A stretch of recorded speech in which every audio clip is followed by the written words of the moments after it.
Hunger and poverty, to me, are the great enemies of mankind.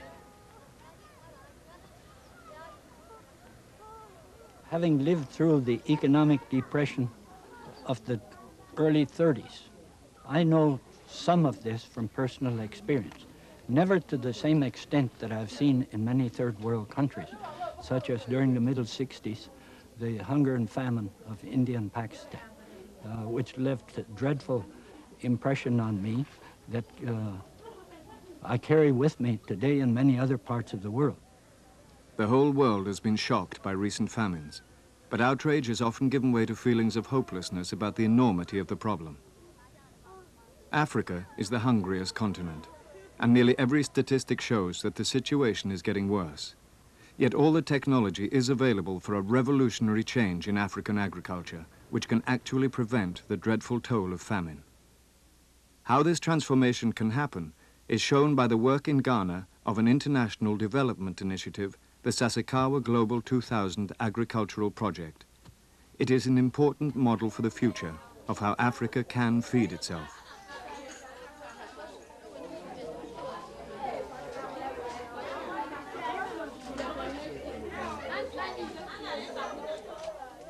The commitment of the Sasakawa Global 2000 project is to the small subsistence farmers of Ghana and to the conviction that putting the results of agricultural research into the hands of these farmers can revolutionize food production in Africa. By doing research alone,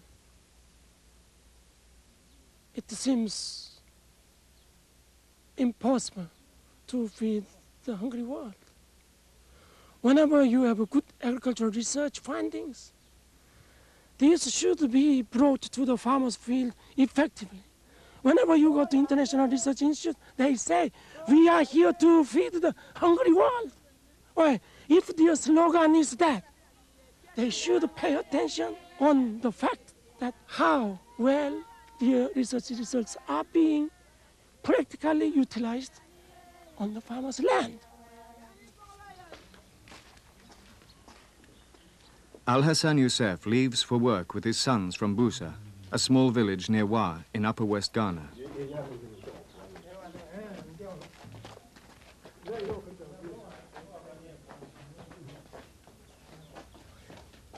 This community lives on what they can grow on their small plots not far south of the Sahara Desert.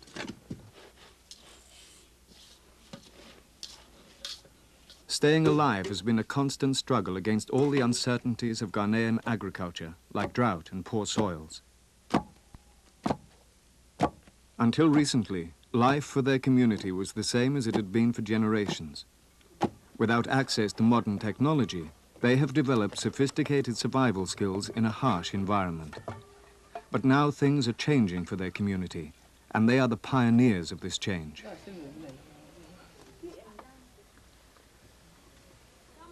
Norman Borlaug in Adoye, a village in central Ghana.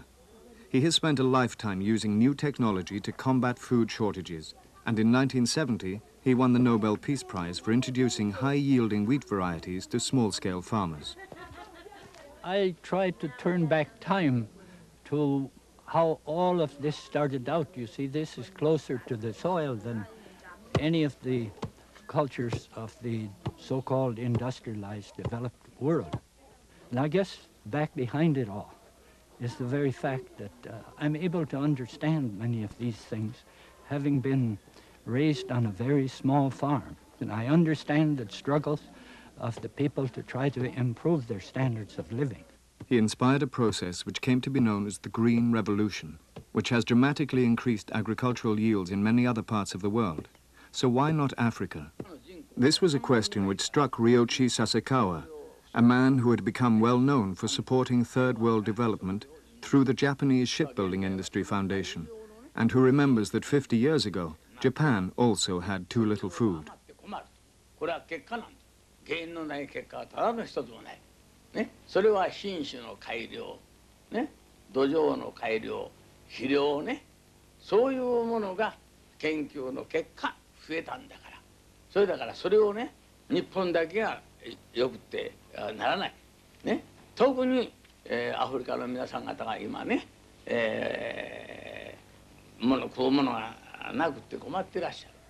Deeply disturbed by the images of famine in Ethiopia and Sudan, he was among the first to fly in food aid to those countries in late 1984.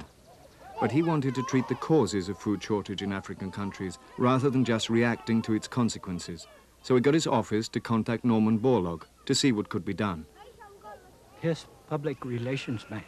He said, Mr. Sasakawa becomes very upset every afternoon when he turns on his television set for the late world news, and he sees all of this hunger and misery in Ethiopia and in southern Sudan.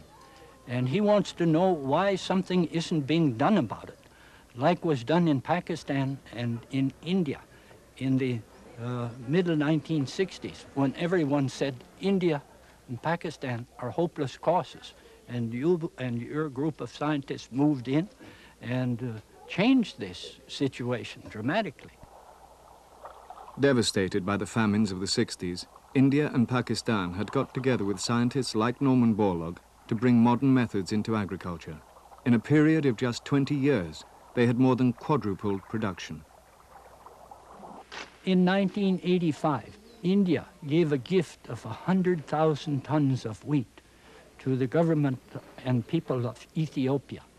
Who would have thought in 1965, in the depth of the food crisis and famine in India, when many of the authorities and the prognosticators of the world said there's no hope for India, who would have thought then that this could happen? Could this experience transfer to Africa? This crucial question was discussed at an international conference in Geneva in 1985, and Norman Borlaug said yes, it could. So Ryoichi Sasakawa pledged funds for an initial pilot project. But they needed also the political support of the African countries, and ex-President Jimmy Carter offered his help. Well respected in Africa, his report Towards Global 2000 had highlighted food deficits as a key issue. Our organization has nothing to do with any governments. It's a private group of people. Our hope is to alleviate the starvation in Africa. And we've chosen 3 or 4 nations to visit with the hope of improving the production of food grains, not on the large corporate farms, not on the big cooperative farms, but among the small farm families. Ghana still suffers from many of the symptoms of underdevelopment: bad roads, poor communications, and inadequate health care. To make things worse, the population is growing by over 3% each year, meaning it will double in the next 20 years. Already, Ghana has an overall food deficit and relies on imported food. And like much of the Third World, the population is increasingly moving to the cities, which are often unable to cope with the mounting population. Unless food production is dramatically increased, Ghana, like many African nations, faces disaster. This situation is of great concern to Ghana's Secretary for Agriculture, Steve Obimpe. Agriculture is the backbone of the economy. Majority of Ghanaians live on agricultural activity in one way or the other. Since time of independence, Ghana had lived substantially on agriculture. Major part of the foreign exchange earning was derived from cocoa. We have launched an economic recovery program, and having assessed all the resources that we have at our disposal, we believe that it is in the agricultural sector that the economic recovery program will make an impact. Subsistence agriculture in Ghana has followed a shifting pattern, where new land is constantly cleared and cultivated for a short period until the soil is exhausted. It is an agriculture which needs few inputs from outside, but it relies on large resources of land and produces very low yields in the 2 main staple crops, maize and sorghum. A group of women farmers in Busa. They've formed a collective to try the new methods, and Louisa Diang is their extension officer, with the job of assisting them in taking up the new technologies. A recent memory has brought into sharp focus why they are so anxious to learn. Well, in 1983, there was a general shortage of food, and because of that, we were really very hungry. It affected them in their health. In fact, a lot of children were poorly nourished, and because of that, they were sick. The men and women themselves were sick, and they could not do much of the work because they were really hungry. We cannot really say that there was a family that wasn't affected. Well, we could say that there was starvation, I would say, severe starvation on the land, unprecedented in our history, to the point that we had actually to appeal to the international community for some food aid. As a result of that, there was an awakening of all Ghanaians, not only people in government, but all Ghanaians of all walks of life, to take agriculture perhaps more seriously than we hitherto as a nation had taken agriculture. One person who has taken up the challenge of agricultural development with great energy is Imoru Seydou. Initially, the project had decided not to go as far north as Upper West Ghana. But as Deputy Secretary for Agriculture in the Upper West, he persuaded them differently. This store of sorghum is being built up as a buffer against bad years from local production, so they need not rely on food aid. Food aid may be necessary in an emergency like Ethiopia, but he feels strongly that Ghana should be self-sufficient in food. Food aid actually is a disincentive to local production, the local farming community. With our experiences with the Sasakawa Global 2000 in this region, I'm convinced that we have the potential to feed ourselves and we don't need food aid. What we need is the appropriate technology which would enable us to exploit our own potential, which we know exists. Self-sufficient development. The commitment, too, of Ghana's leader, Flight Lieutenant Jerry Rawlings, who has been enthusiastic in his support of the new methods. He is increasingly concerned at his country's dependence on foreign loans. We have borrowed so much that for every 100 pounds we earn by selling our cocoa and other exports, we use a sizable percentage to pay for some of our debts. We cannot continue to borrow and be in debt all the time. But how to introduce the improved methods when so many previous projects had made little impact? The backing of the Ghana government was crucial for the strategy. They would provide the organization, and Norman Borlaug chose a high-quality team to be the catalyst for the new technologies. First was the country director, Dr. Eugenio Martinez. Dr. Martinez is a low-key, very effective leader. But then how about Brona Hafwan Ashanti? He brings together a warm family under his quiet leadership. Well, I think I like to be a little more cautious this year. Our philosophy was to try to improve whatever the farmers have. So we dedicate most of the effort initially to work together with the farmers, to show them and find out how much was possible to increase the production, the productivity of their farms. Understanding agriculture and the complexities of introducing technology in a third world context were key attributes of the team, all of them from third world farming communities themselves. Matthias Akpasoy is the foremost maize breeder in Ghana. The person who provides this spark here in Ghana is Dr. M.K. Akpasoy. From Senegal, they chose Dr. Marcel Galiba. He too is a very dedicated young scientist. He has less practical experience, but he is catching on very fast, and he has done an amazingly good job also.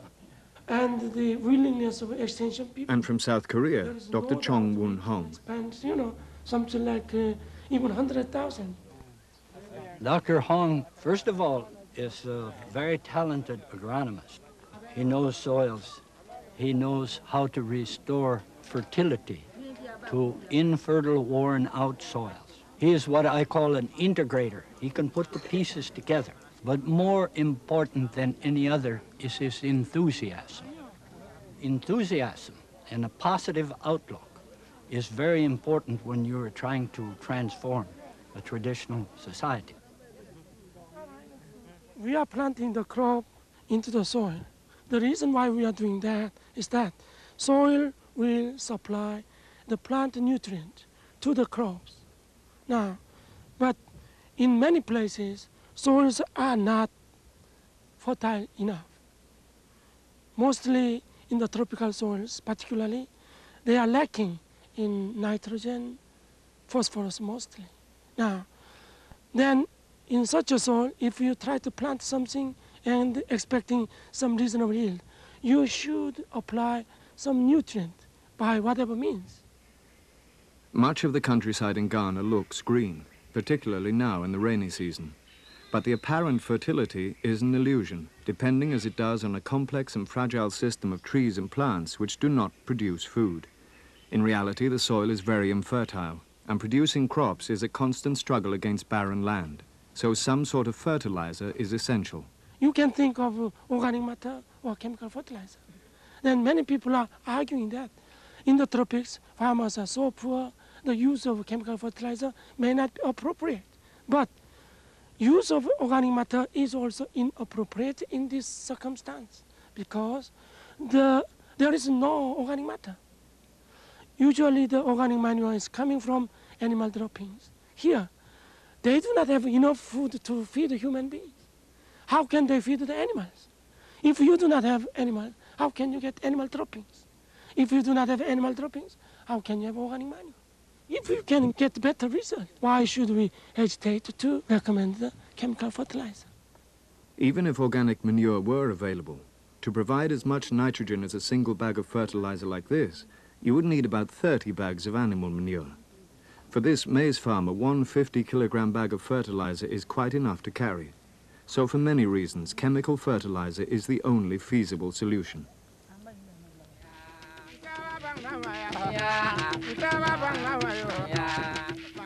What have been the underlying reasons for the project's success? One of the first principles was to concentrate on the smaller farmers like these in the maize-growing area of Damango. The main difference with other projects in the past has been that ours is very simple. We intend to do it simple so the farmers and everybody will understand the principle of it. So they recommend planting in lines, whereas traditional planting is at random, and just one type of fertilizer at the planting stage. Another key factor was the introduction of new high-yielding seed varieties, with the ability to maximize the benefit of fertilizer application. These varieties have been bred to meet local conditions by the Crops Research Institute in Kumasi and derived from seeds produced by the international research centers. Another principle is that the technology should be tested out on the farmer's own fields on a large enough scale to realize appreciable economic benefits. They ask farmers to divide their fields into two halves and to use traditional methods on one half and the new methods on the other. These two plots were planted with the same seed just one day apart. They call these plots production test plots, or PTPs. Azuma Kunda has worked her farm as a PTP for the first time this year. She planted all on the same, on just a day difference. Now for the PPT, she could able to afford fertilizer to apply on the PPT, but she never had fertilizer on her own field. That's why there has been some differences.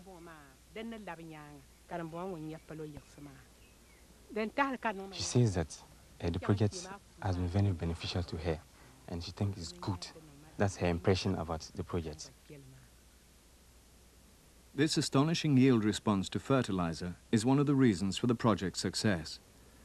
Azuma can expect to get 3 or 4 times as much yield on her PTP than on her traditional plot, so she can expect significant profits after harvest. It's a far cry from the small test plots, just a few meters square, with which most scientists try to convince farmers to change their methods. In this way, the farmers can test this technology by themselves in their own condition, in their own land, and it's after them that they decided if the technology is good or not. Akhtar Zakaria's family also have a maize PTP near Damango. Like most farmers, they went over to the new methods on their whole field after the first year. There just seemed no point using traditional methods on half of their land anymore. Global 2000 method really has proved to us to be better yield-wise as against the traditional one.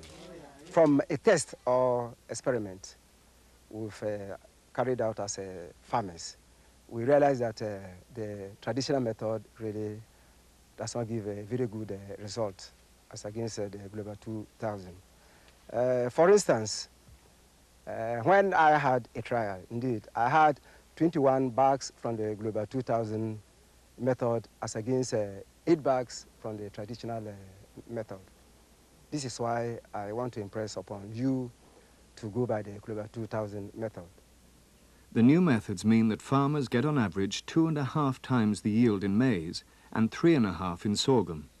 Even after discounting the costs of the fertilizer and other inputs, they double their profits in maize and triple their profits in sorghum.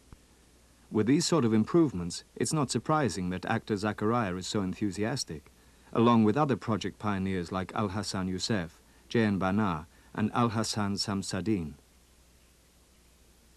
In Ghana, they started with a small number of test plots in 1986, 20 in the northern region and 20 in Upper West. Just 40 plots in the whole of Ghana. In 1987, they had expanded to 1,600. And by 1988, there were nearly 20,000. For 1989, tens of thousands of farmers applied to take part. It's becoming hard to cope with the demand. Certainly for Ghana, we are amazed at the rate of adoption by our farmers. We have targeted, for instance, this year to have about 19,000 farmers to be directly involved in the program. Our estimation is that there are more. This figure might have been doubled purely because of people actually copying. They are not directly involved, but just coming to spy on those involved and then copying. Our projection for next year is some 75,000. This is amazing, really. But how can a team of just 4 scientists create this sort of change on this sort of scale? The answer is that they can't. They have been the catalyst for change. The people who have created the change are the farmers themselves and Ghana's Extension Service, through the contribution of Extension officers like Osman Abdullahi. Farmers such as Azuma Kunda are in constant need of technical advice, and Ghana's Department of Extension is designed to introduce new ideas and new technologies at the grassroots level. Their success explains why the ideas have been taken up with such amazing speed.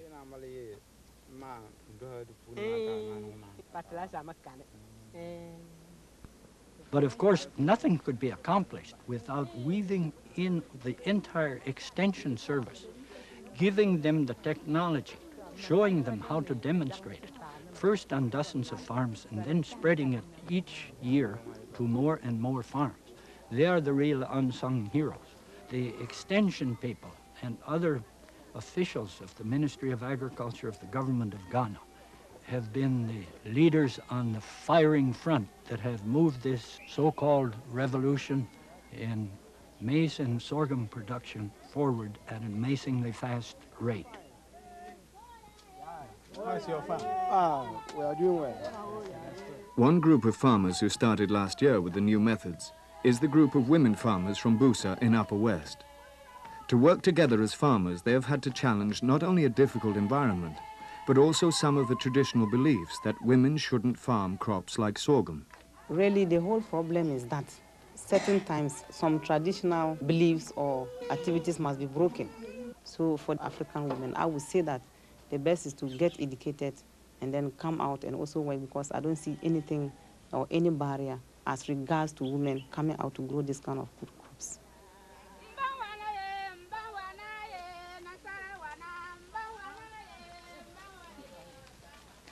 Last year when they started, it was a little bit discouraging. This year it is more encouraging, because last year they had 3 bags per acre, and that was because they did not start cropping early, and also the weather was a very bad weather to such an extent that they could not get anything from it. This year, as at now, looking at the crops and the activities, I believe that it's going to be much, much successful than last year. You know, we gave them some kind of educational programs on this new technology. Apart from that, they also learn from the husbands who have been taking this new technology and whose farms are just close by to their farms. So this is the way by which they are able to pick up the new technology that was brought.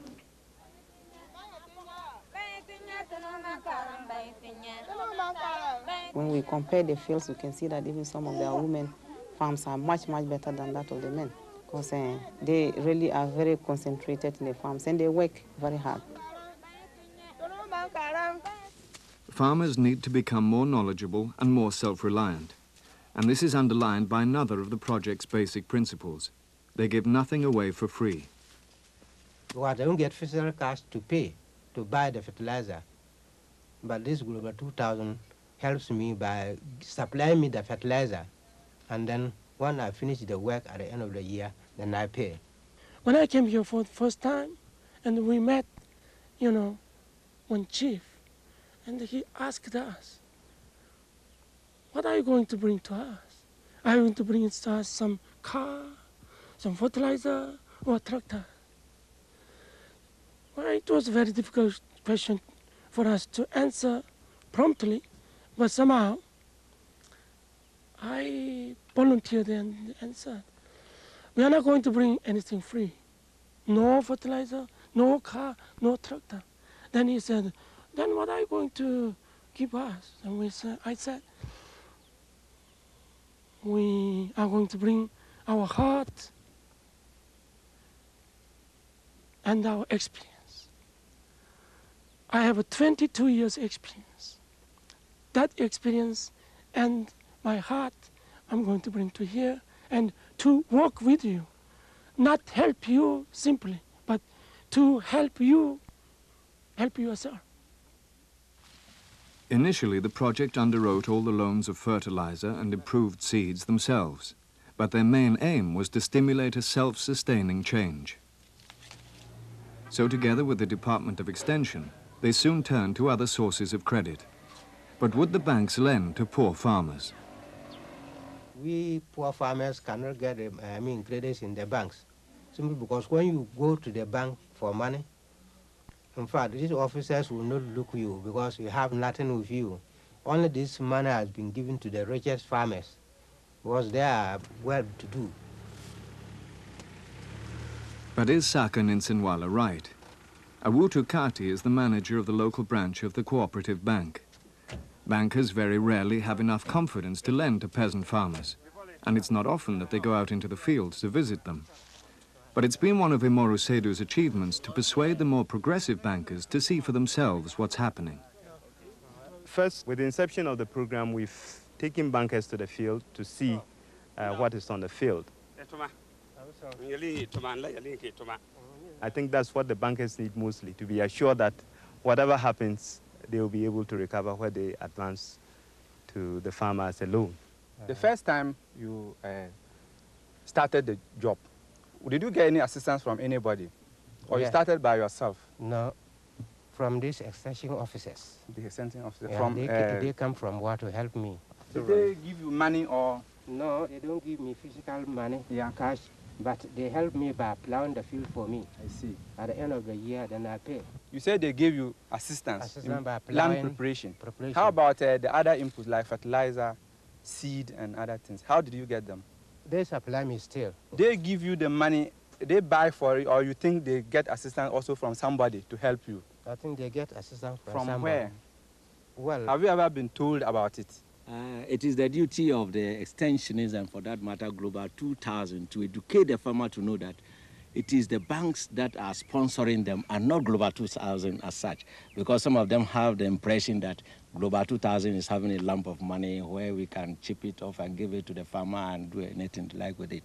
No, we don't want to do that. We want to educate the farmer to know that they owe the banks, and that is where they can get their credit facilities. The bankers still don't lend directly to the poorer farmers, though indirectly they financed most of the 7,000 farmers who participated in Upper West in 1988, an important advance, since farming in these difficult environments is always a risk. Even this year, when the rains have been fairly good, there have been problems. Personally, I'm not very much satisfied with the crop status now. Some farmers could not have the compound fertilizer on time, which was necessary for the planting. So there are many fields showing very delayed growth. That's one thing. Also, we had difficulty in mobilizing the bank. So here, with this year's experience, I'm clearly learning that for the development of agriculture in the country. Research is only one thing. Extension is another one thing. We need to have government support. We need to have some, support from the banks. Best time to turn Guinea corn. Every fortnight, the extension officers in Upper West meet to share problems and to get advice from the Ministry of Agriculture's technical advisors. Striker may not affect it very much. Yield may reduce, but not as much. So now I don't actually know. Agriculture has been described as a battle against such things as low rainfall and poor soil. The nitrogen is the limiting factor because it is only nitrogen that makes the plant look green. If you are considering potassium or phosphorus, that is basically for the seed. The fertilizer has never dissolved because of the 3 weeks drought we have had so far. If the rain should come and the fertilizer should dissolve and the nitrogen absorbed, I'm sure your plants will change color, please. Fertilizer, pests, diseases, new varieties, a whole range of important technical issues. Currently, the technical officers want to encourage thinning and transplanting of sorghum, and Louisa's here to get advice for her women farmers. The fertilizer, or whatever we put to the soil, is meant for only one plant. And if you put in fertilizer for one plant and you have 10, 20, or 5 in the hole, it means that you will not get the desired effect because the plants will share it with the other crops, and therefore yields will definitely reduce. For example, there is a growing hunger for knowledge and information about the new production methods. Louisa Dayang has become part of the community rather than an outsider. That's why the group have taken to the new methods with such enthusiasm.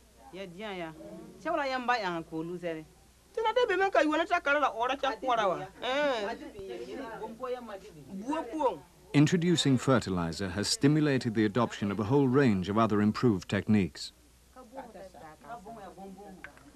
There's just a lot of fallacy about the ultra-conservative, the resistance of change of the traditional farmer. You show him how he, through the adoption of a new technology, can increase his yield or productivity by 5 or 6-fold, and he's ready to change. And never underestimate the keen powers of observation of the small peasant farmer. He may be illiterate, but he can figure whether the new technology has the possibility to bring he and his family a slightly better income. Once they know the concept, they know how to do it. For example, when I was recommending to apply fertilizer, I told them, you make one hole here for seed, then another hole nearby for fertilizer.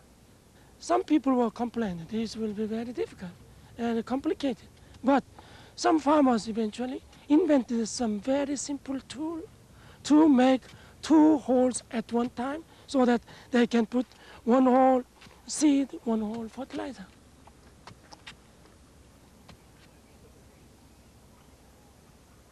There's no question that farmers take enthusiastically to new technology when it's introduced in the right way. But is all technology good for development? Traditionally, the tools for farming in Africa have been the cutlass and the hoe, and to a lesser extent, bullocks have been used for ploughing, something which the project wants to encourage. But why not tractors? Personally, I do not really support the use of a tractor. Unfortunately, somehow, through past aid programs, they brought the tractors. And once farmers tasted the taste of a tractor, it is really difficult for them to stay away from the tractor.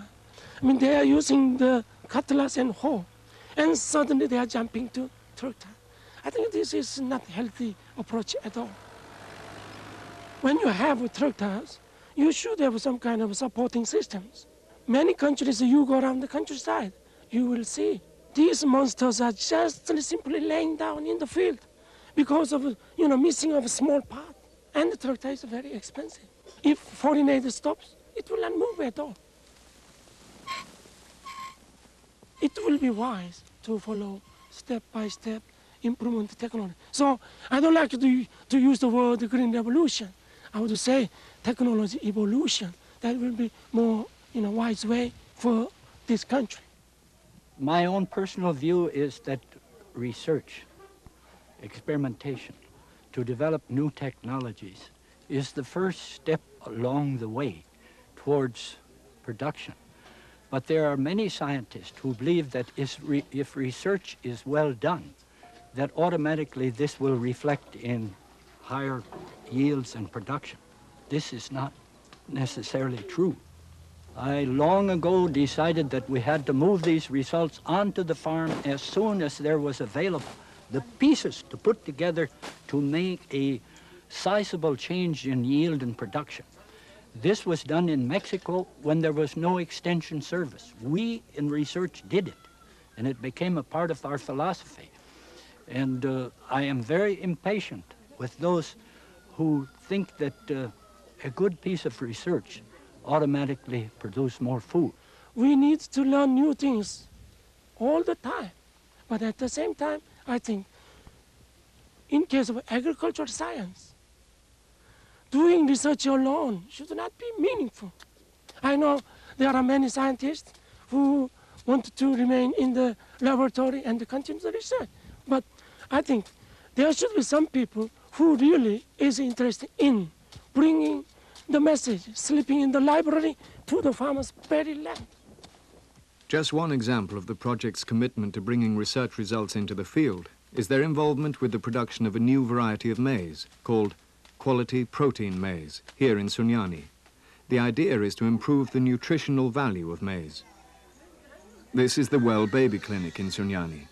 Since the severe food shortage, the number of badly malnourished children has been declining, and these mothers are concerned that their babies stay healthy. One problem is that in this area the main staple crop is maize, and maize has low levels of two of the essential amino acids which the body needs for building proteins.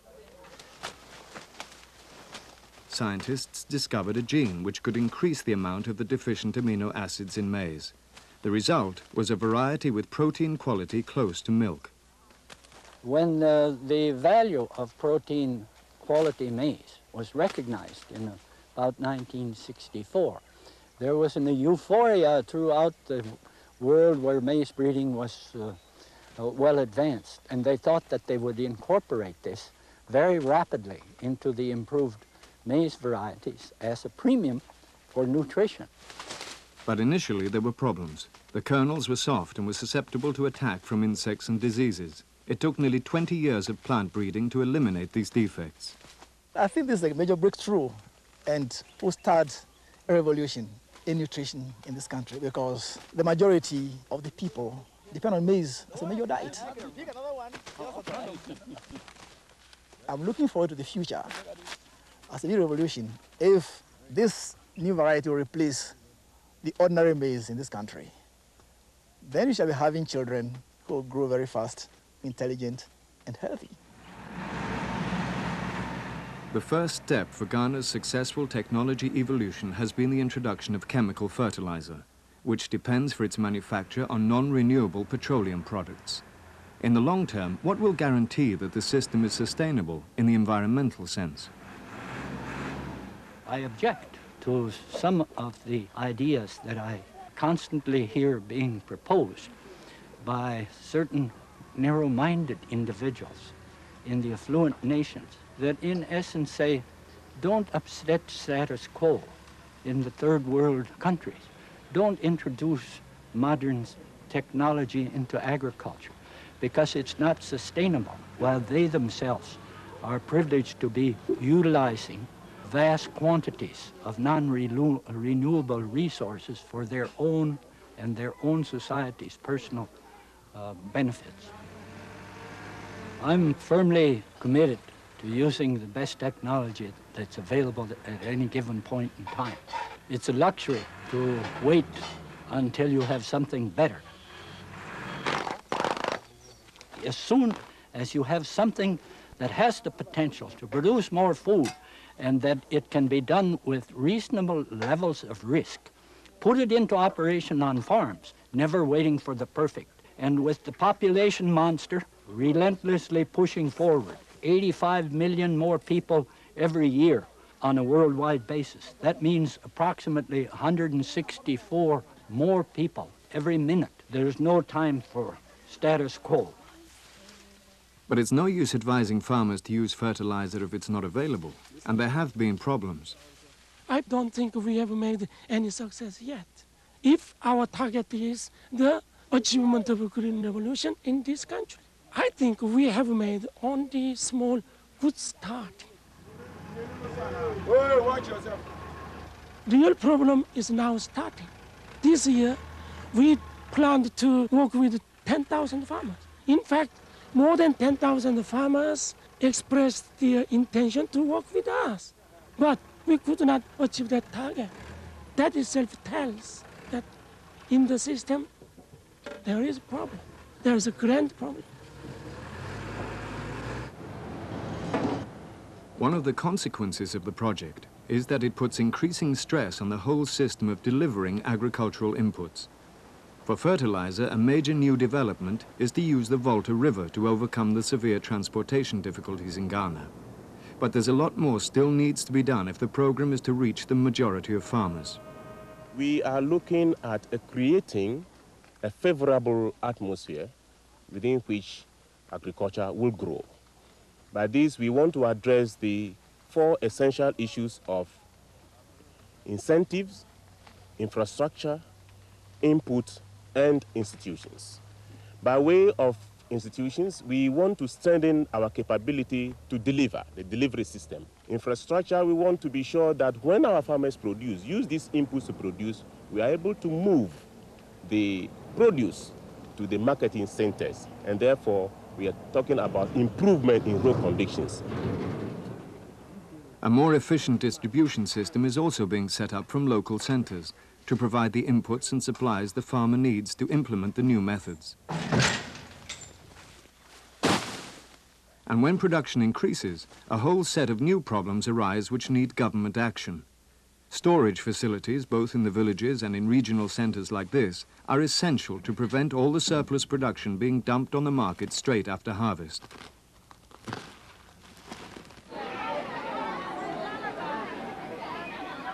Rapidly increasing production can cause a price collapse in the market, a strong disincentive for the farmer to adopt new methods. About incentives, of course, the farmer must be motivated. Therefore, we're talking about remunerative prices, minimum guaranteed prices, so that the farmer can get appropriate reward for his efforts in the field. And for the future, Ghana is investing in the education of its children. It's the children who will suffer if today's policies are wrong, and it's the children who will take the next generation of technology into the fields. It's up to the politicians to create a climate in which agriculture can thrive. This is a new experience for me here south of the Sahara, but I see the same fire now beginning to burn. I call this setting the grassroots on fire, and it's heating up for the political decision makers. And God willing, and also the will of the political leaders, the opportunities exist here in the next 2 or 3 years for a major breakthrough in production that can become a model for African countries south of the Sahara.